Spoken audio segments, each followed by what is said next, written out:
Okay, kids, snuggle up next to Grandma here, and I'm going to read How the Grinch Stole Christmas. How the Grinch Stole Christmas by Dr. Seuss. I think this is a story you probably already know.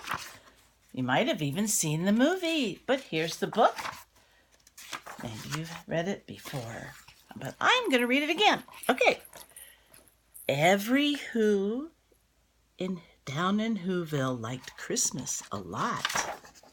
But the Grinch, who lived just north of Whoville, did not.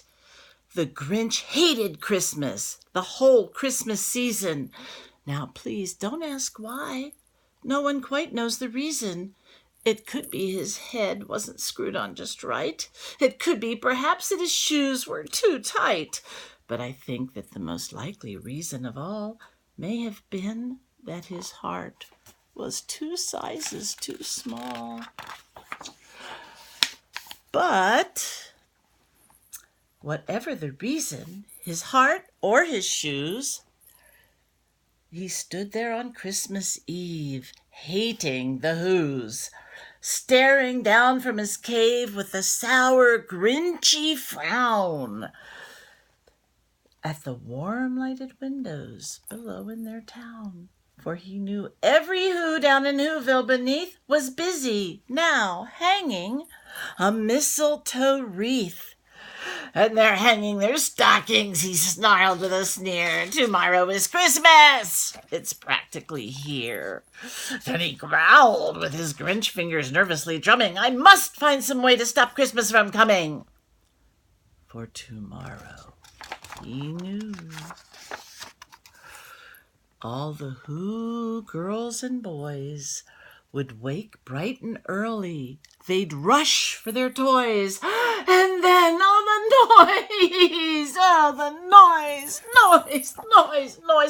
That's one thing he hated. The noise.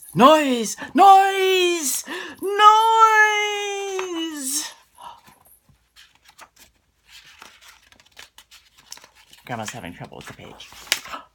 Then the Whos, young and old, would sit down to a feast, and they'd feast.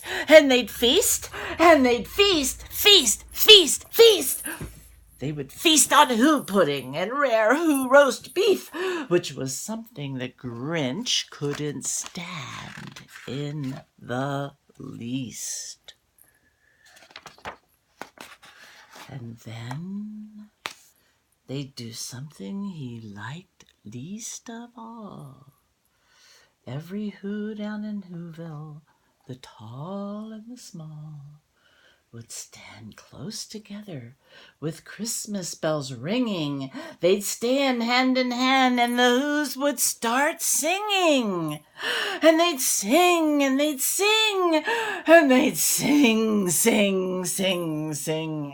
And the more the Grinch thought of the Who Christmas sing, the more the Grinch thought, I must stop this whole thing.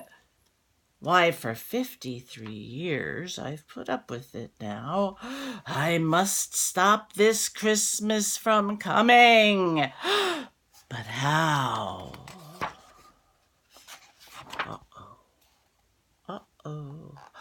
Then he got an idea. An awful idea! The Grinch got a wonderful, awful idea.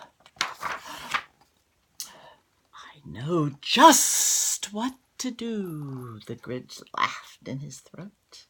And he made a quick Santa Claus hat and a coat. And he chuckled and clucked. What a great Grinchy trick. With this coat and this hat, I look just like Saint Nick. All I need is a reindeer. The Grinch looked around. But since reindeer are scarce, there was none to be found. Did that stop the old Grinch? No, the Grinch simply said, if I can't find a reindeer, I'll make one instead. So he called his dog Max, then he took some red thread, and he tied a big horn on top of his head. Oh, silly, such a big horn. Okay. Oh. Then he loaded some bags and some old empty sacks on a ramshackle sleigh, and he hitched up old Max. Then the Grinch said, "Get up!" And the sleigh started down towards the homes down there where the Who's lay a snooze in their town. All their windows were dark. Quiet snow filled the air. All the Who's were all dreaming sweet dreams without care. When he came to the first little house on the square, "This is stop number 1, the old Grinchy Claus hissed. Then he climbed to the roof, empty bags in his fist.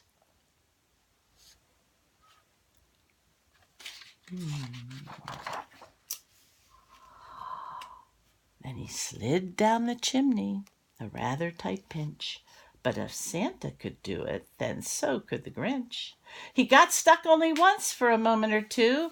Then he stuck his head out of the fireplace, the flue, where the little Who stockings all hung in a row. "Ha, ha, ha, these stockings," he grinned, "are the first things to go."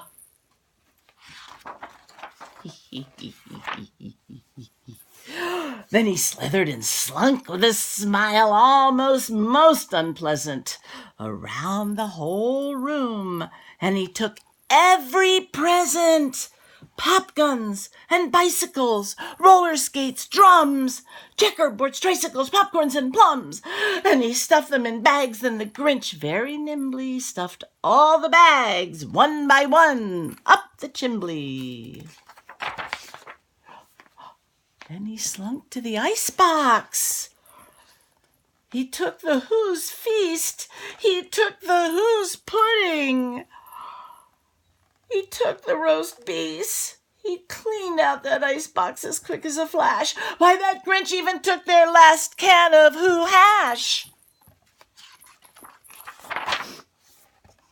Then he stuffed all the food up the chimney with glee. "And now," grinned the Grinch, "I will stuff up the tree."